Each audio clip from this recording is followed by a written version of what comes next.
Casos de OVNIs não são e nunca foram raros no Brasil. O fato é que são pouco registrados e bastante desacreditados, devido principalmente à nossa cultura e também à falta de interesse dos governantes em investigar melhor o fenômeno ufológico. Apesar disso, o caso de Maria José Cintra, moradora da cidade de Lins, São Paulo, ganhou fama até fora do país, por conta do contato de primeiro grau que teve com o ser, após oferecer-lhe água para beber.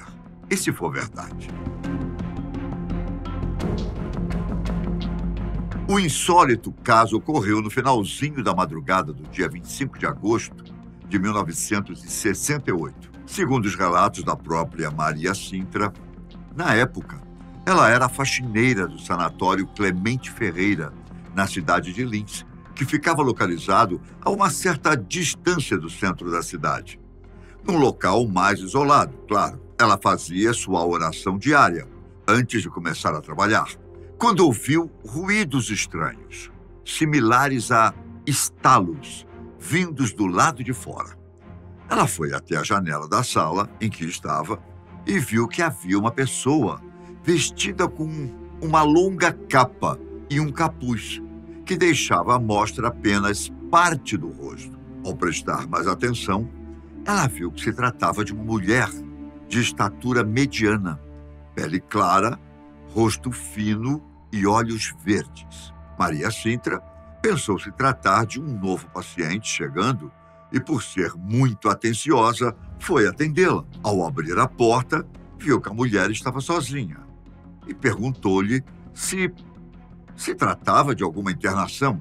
A mulher, que segurava pequenas garrafas na mão, proferiu algumas palavras que Maria Cintra não entendeu. De acordo com a funcionária, a estranha mulher estendeu-lhe a mão com uma de suas garrafas. Maria Cintra entendeu que ela lhe pedia água. Com calma, ela tomou a garrafa da mulher, pediu para que ela a acompanhasse, pois ia pegar a água. Maria foi até um bebedouro e encheu aquela garrafa, bem como as outras que estavam com a mulher. Ainda tentou dialogar com ela, mas não houve sucesso. A mulher respondia com uma linguagem completamente incompreensível. Porém, numa conversa com o Major Gilberto Zani de Mello, que naquela época foi recrutado pelo Exército para entrevistá-la e investigar o que havia acontecido, ela disse que a única coisa que conseguiu entender e pronunciar do que a mulher havia dito era embaúra, embaúra. Maria Cintra entendeu essa palavra como um agradecimento. Num piscar de olhos, a estranha sumiu da frente de Maria como se tivesse desaparecido. Praticamente no mesmo segundo, Maria teria avistado uma grande nave em forma de pera a uma certa distância, mas ainda dentro dos limites do terreno do sanatório, que ela se referiu como um aparelho grande. A nave levantou lentamente e flutuou por um breve momento, a cerca de 1,5 metros do chão. Então, Maria ouviu um barulho suave, parecido com o de cascalhos, até que a nave disparou em altíssima velocidade para o céu. Tudo isso foi dito por Maria ao Major Zeni durante a conversa que tiveram. Todo o material está disponível para consulta no Arquivo Nacional. Logo em seguida, o Major foi com Maria até o local onde ela disse que a nave estava. Ele fez algumas fotografias e, na oportunidade, verificou que havia realmente marcas diferentes no chão, bem provavelmente deixadas pelo objeto voador que Maria Cintra alegava ter visto. Na época, o caso se tornou a sensação da mídia. Jornais e televisão procuravam Maria Cintra na tentativa de angariar audiência. O caso ficou conhecido nacional e internacionalmente, o que também chamou a atenção de muitos curiosos. Porém, naquele ano de 1968, não era tão fácil chegar a muitos lugares do Brasil. Por isso, o caso não se tornou uma febre como aconteceu com Varginha, por exemplo. Quanto ao Major Zene, ele retornou para sua base no Rio de Janeiro e, como era de praxe, enviou seus relatórios aos comandantes. E, a partir daí, não se teve mais notícias sobre o caso, nem mesmo o que o major teria apurado. Em 21 de maio de 2012, alguém, que o documento não revela, entrou com um pedido de acesso à informação, dirigindo ao Ministério da Defesa e ao Comando do Exército referente ao caso do avistamento de OVNI ocorrido em Lins, em 25 de agosto de 1968.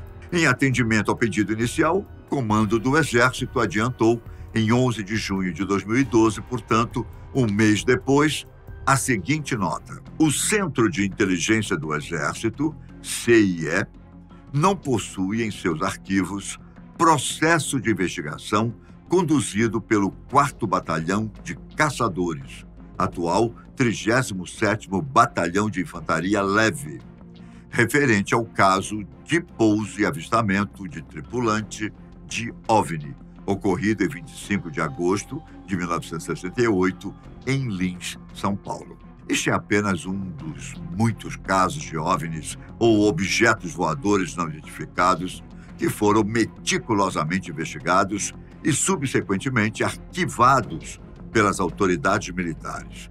Surpreendentemente, estes são os únicos documentos que conseguiram atravessar o véu do sigilo e chegar ao conhecimento público. Agora, centenas de relatos ufológicos que foram mantidos em segredo pelo governo durante décadas estão sendo revelados, graças à intervenção da Comissão Brasileira de Ufologia, a CBU.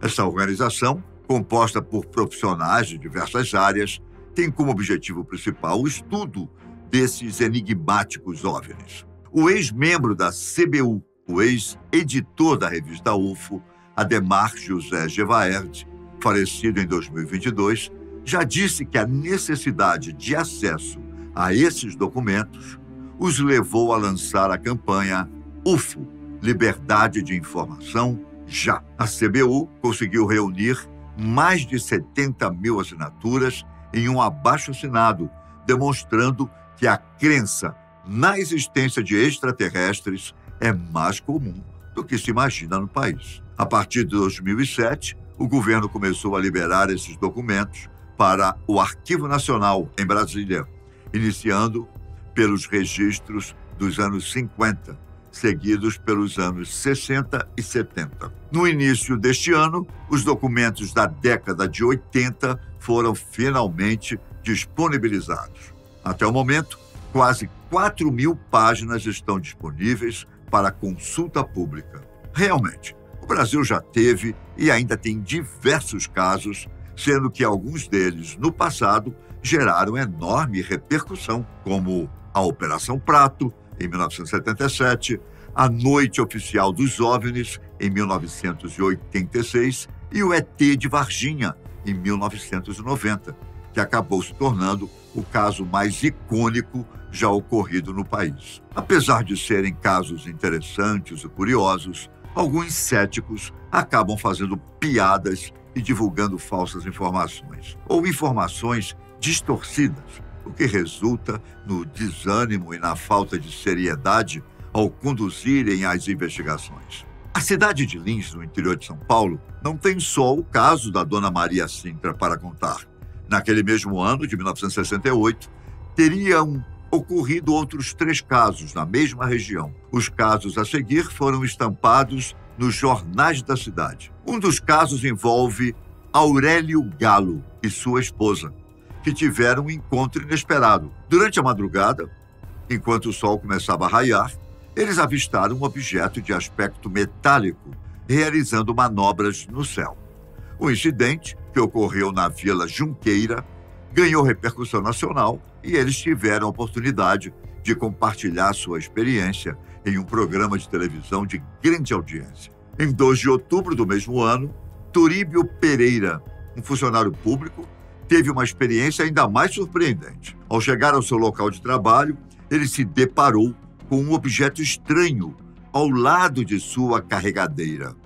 Dentro do objeto, ele viu 3 ou 4 criaturas desconhecidas, todas idênticas entre si, vestindo longas túnicas azuis. Elas estavam recolhendo amostras de terra do local, quando uma das criaturas percebeu a presença de Toríbio. Apontou para ele um equipamento semelhante a uma furadeira, que emitiu um raio, deixando-o paralisado, mas consciente. Quando o objeto decolou, Toríbio conseguiu se mover novamente e pediu ajuda. Esse incidente ocorreu no final do bairro São João, também conhecido como Esplanada, e marcou profundamente a vida de Toríbio, que acabou se mudando para São Paulo. Newton Mioto, morador do distrito de Guarapiranga, também teve um encontro com um desconhecido naquele ano. Ele e sua esposa foram perseguidos por um objeto voador luminoso enquanto viajavam pela rodovia Davi Eide. Ao procurar abrigo, descobriram que 2 amigos também haviam observado o objeto. Nada aconteceu a eles, mas o susto foi grande. Infelizmente, casos como estes acabam se tornando contos populares, uma vez que, quando relatados oficialmente, a polícia, por exemplo, geralmente são desacreditados e jogados na gaveta do "deixa pra lá, é besteira". Dona Maria José Sintra não precisava mentir ou criar histórias fantásticas. O áudio que você ouvirá a seguir é de uma entrevista dela ao ufólogo Nilson Ciccone.